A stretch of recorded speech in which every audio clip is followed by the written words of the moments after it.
Hello বন্ধুরা, শুভ সকাল। তো যাই হোক, কালকে তো সন্ধ্যা 7টার দিকে বেশ একটা ঝড় হয়েছে।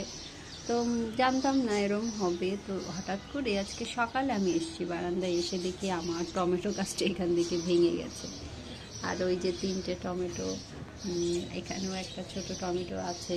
তো যাই হোক, ইচ্ছা ছিল খুব গাছে লাল টমেটো দেখবো, আর লাল হয়েও যেত আর কয়েকদিন পরে, কারণ ওয়েদারটা তো খুব ড্রাই হয়ে যাচ্ছে। ফাল্গুন চলে যাবে, অবশ্যই টমেটোটা লাল হতো। কিন্তু মনটা খারাপ হয়ে গেল, দেখো বন্ধুরা, গাছটা এভাবে ভেঙে গেল। তো যাই হোক, মানুষের জীবনটা এরকমই।